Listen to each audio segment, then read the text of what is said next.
Yeah.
just a short statement. Yes.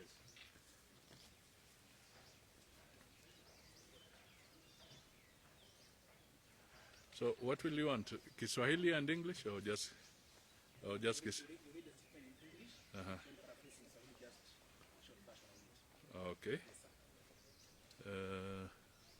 Sawa sawa. Okay.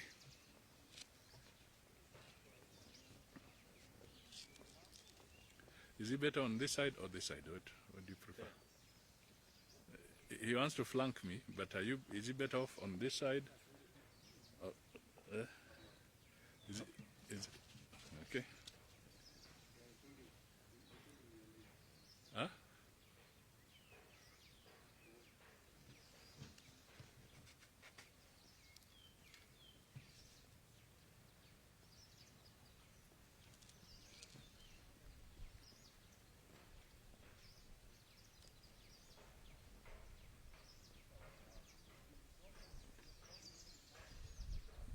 This side, eh? Okay.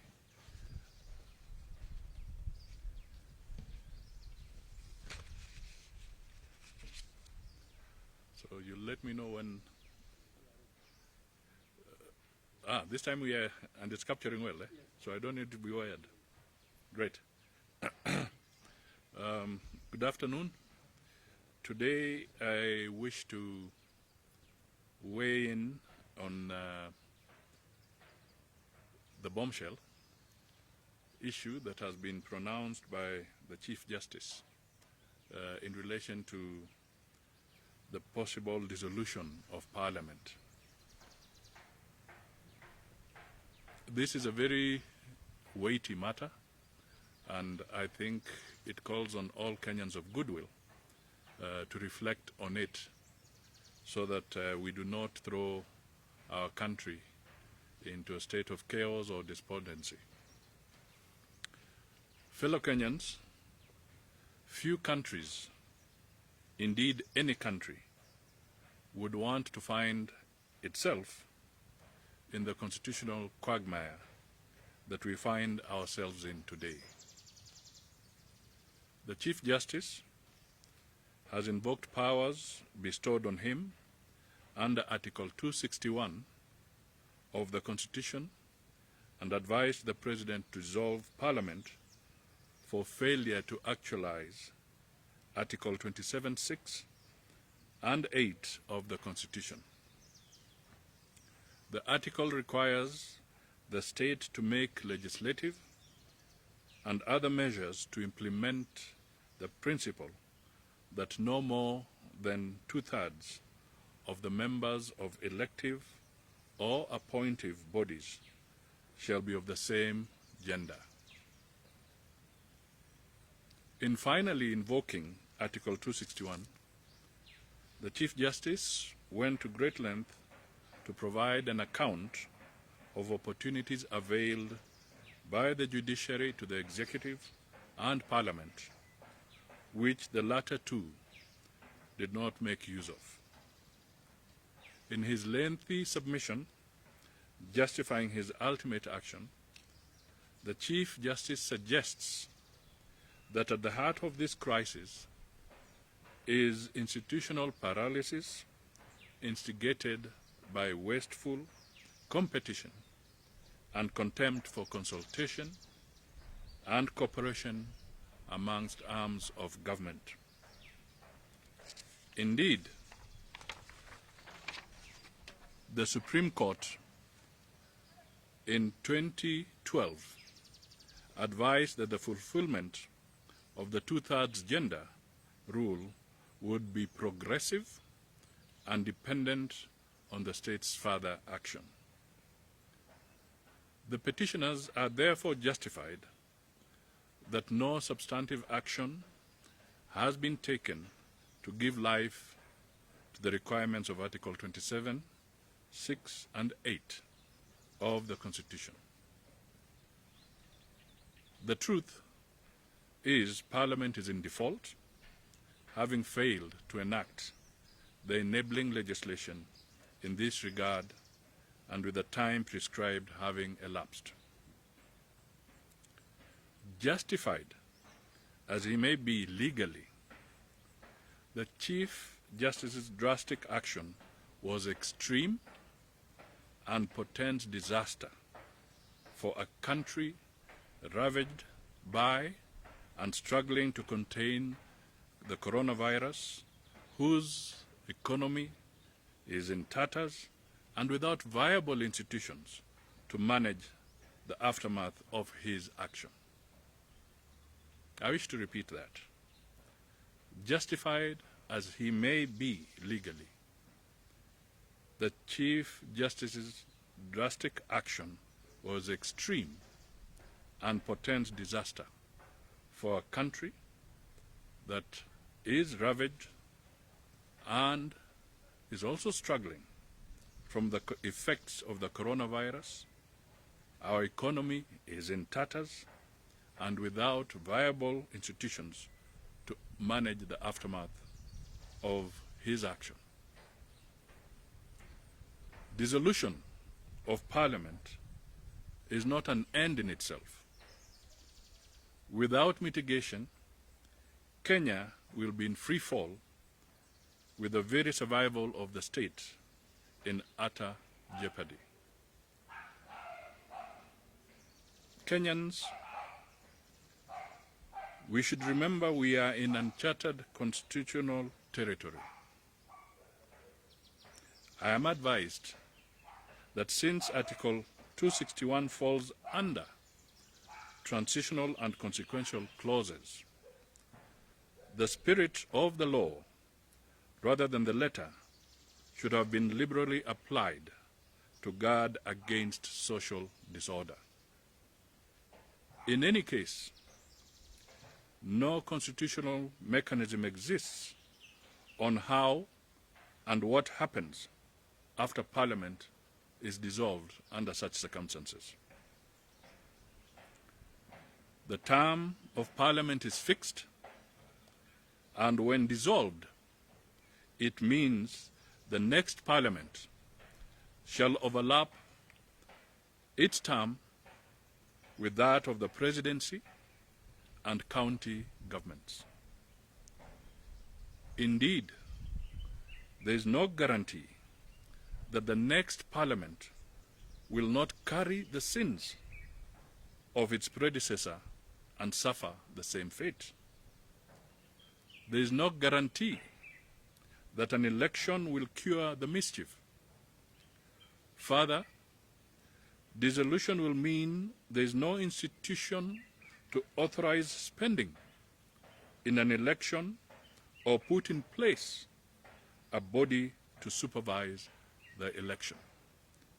And we Kenyans are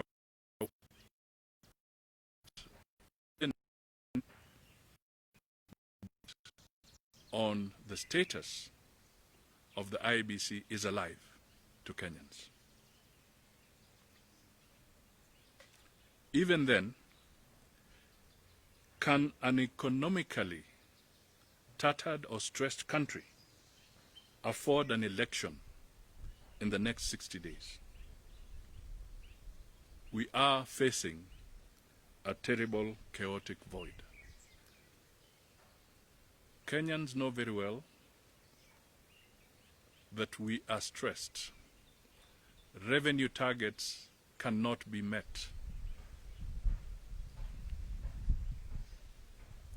Even in the current budget, the Minister for Finance or Treasury has not made any provision, let alone for an election, but even for a referendum, because there is no money.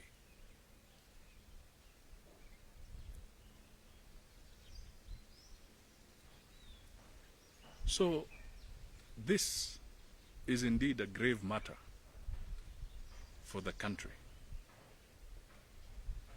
So the question is this: is there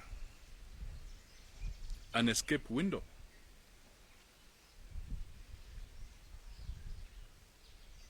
My take is this: informed opinion is that the spirit of the law must at all times guide interpretation of the Constitution. And since the Constitution under Article 101 does not envisage ending in the circumstances Article 261, subsection 7, the Supreme Court should of its own volition revisit Article 159 that sets the rules of interpreting the Constitution to abide by the principle that it shall be interpreted in a manner that promotes its purposes, values, and principles, and contributes to good governance.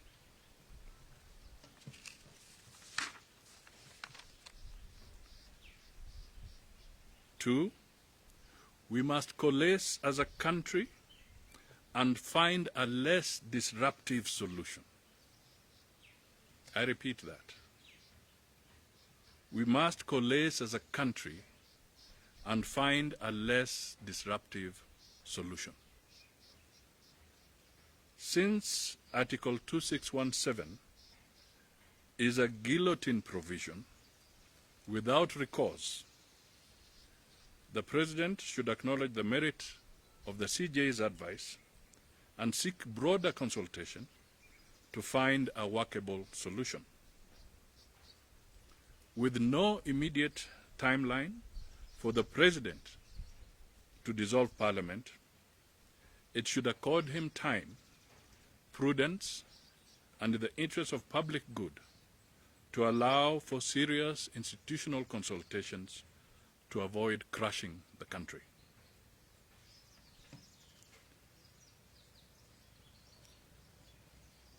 Finally, Parliament carries the greater responsibility to save the country. It is capable and should take advantage of the grace period to legislate to operationalize Articles 27(6) and 8 of the Constitution. Insinuations that Parliament should amend the Constitution to delete the article is in bad taste. The women of this country deserve better treatment from all arms of the government. End of statement. Basically, just to conclude, this is like a guillotine. And when I say it's a guillotine clause, those of you who know what a guillotine is, if you slice somebody's head with a guillotine or neck, it's really the end of the road. So in these circumstances, perhaps the drafters of the Constitution may have wanted this to be a scarecrow clause and maybe never anticipated that it would be a clause that would come into action. But these are the lessons we learn. But as I said, Kenya is bigger. This is a grave situation. Our economy cannot support disruption beyond what we are going through. We must avert a situation where we are continuing to infuse a state of uncertainty into the country. These kind of scenarios do not portend well for economic recovery. They do not portend well for possible investors in our country. They do not portend well for resuscitation of the economy. And they also shake the very structures of security in our country. So as Kenyans, we need to reflect seriously on this issue and find an amicable way out. Thank you.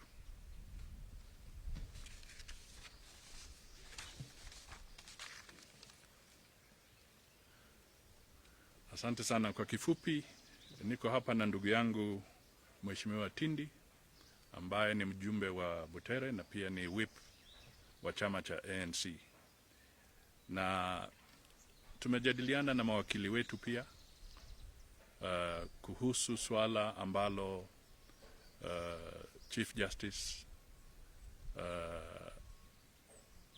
aliamua jana kwamba amefika kiwango cha kumshawishi rais wa Jamhuri ya Kenya ama kumshauri kwamba avunjilie bunge iliyoko sasa. Kile ambacho ningependa tu kuhimiza ni kwamba ingawa kuna matatizo, ukweli wa mambo ni kwamba msimamo wa CJ una uzito zaidi na unaweza leta matatizo mengi kwa taifa letu. Kwanza, hali ya uchumi sio nzuri katika taifa letu. Kenya imepata pigo kubwa kutoka na mambo ya coronavirus kama nchi zingine, lakini sisi tuna shida zetu. Hatuna uwezo kama taifa kwa wakati huu kwamba bunge hii ivunjilie mbali na Wakenya waingie kwa uchaguzi mara moja. Pesa zitatoka wapi?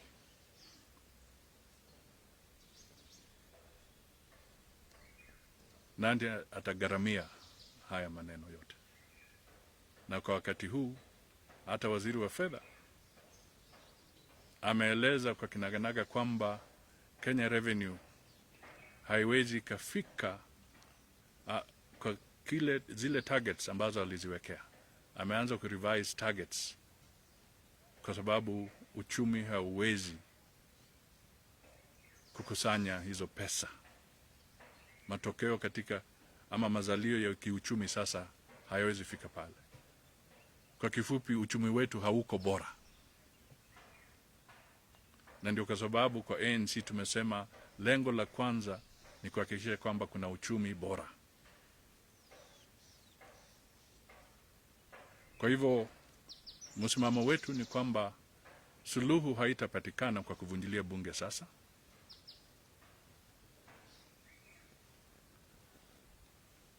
Na hakuna garantii kwamba ukivunja bunge sasa utakuwa umepata suluhu kuhusu vipengele vile ambavyo vinahusu mambo ya gender. Na hatujui kwamba ukienda kwa uchaguzi baada ya siku chache Wakenya watachagua vipi. Hawezi lazimisha Wakenya vile watavyopiga kura. Lakini tunajua kwamba kipengele kile ni cha muhimu sana kwetu Wakenya, na haswa mambo ya kijinsia.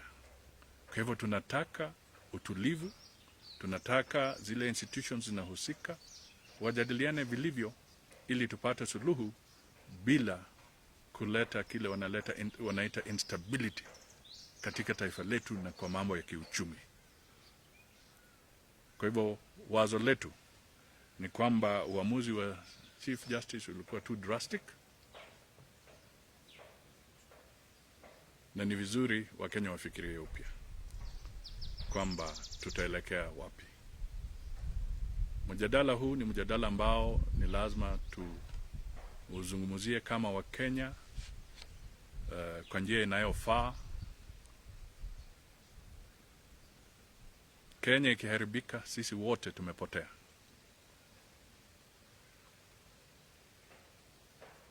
Na tena tunajua kwamba bunge ndio inatoa makadirio ya zile pesa zitatumika. Sasa ikiwa tunavunja kwa njia ambayo haijulikani, alafu ni bunge gani itaweka rasilimali ama pesa za kuendesha program za Wakenya kutoka hapa? Na tena tujiulize, kuna maana gani kuvunjilia hili bunge, na tumebaki sasa chini ya miaka miwili tuingie kwa uchaguzi. Tumebaki na miezi karibu 20 peke yake tuingie kwa uchaguzi wa 2022. Kwa hivyo kuna haja gani kuvunjilia sasa bunge iliyoko? Utaratibu ungekuwa bunge iliyoko imalize sheria fulani, alafu sisi wote tungojee kura za 20 ama uchaguzi wa 2022. Huo ndio msimamo wetu, na hilo ndio ombi letu kama ANC kwa Wakenya, kwamba tunataka taifa ambayo itakuwa na umoja na masikizano kwa mambo magumu kama haya. Asanteni sana.